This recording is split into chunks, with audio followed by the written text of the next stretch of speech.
I am Dr. Himani Sharma. I am obstetrician and gynecologist. I am a consultant at Cloud9 Vashi. Clinically speaking, it is difficult to avoid the risk of having premature delivery entirely.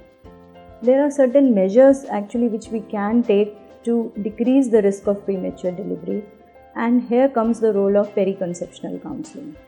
What do we mean by periconceptional counseling? It means when the patient or when the female is planning to conceive, before conceiving she should pay a visit to her obstetrician to see whether she is in her best of health.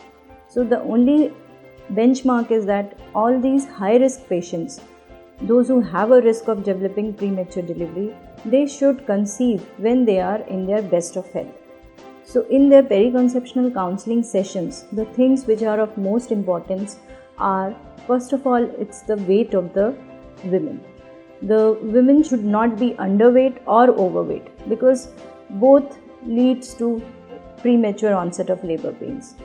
Those females who gain less than the actual average weight gain during 9 months of pregnancy, even they are more predisposed for early onset of labor pains.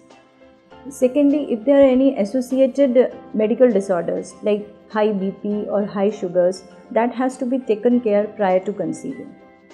Third part is their nutrition. We have seen that certain deficiencies like deficiencies of vitamins and minerals like iron, folic acid, zinc, magnesium, they also predispose to premature delivery.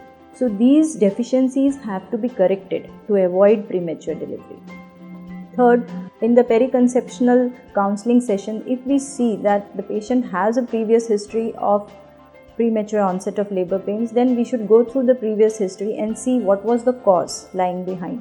So the treatment of the cause is most important. Suppose if there is any structural defect in the uterus which needs prior correction, like surgical correction before conceiving, like septate uterus or bicornate uterus, that has to be corrected prior to conceiving.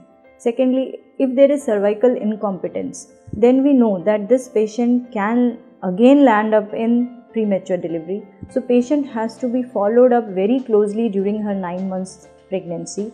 There should be at least 15 days interval between 2 antenatal visits where a transvaginal sonography will be carried out to see the length of the cervix and if there is any risk of developing again the premature onset of labor pains. Once the pregnancy test comes positive, these patients should pay regular visits to their obstetrician. This is first to ensure that she is in best of her health. Secondly, to pick up if there is any high risk factors which is predisposing that. There should not be any source of infection, genital tract infections or urinary infection. And last but not the least, the importance of taking cervical stitches if it is cervical incompetence. Then nowadays we have been using certain hormones like progesterone preparations, micronized progesterone preparation, which can be either given orally or vaginally to the patient.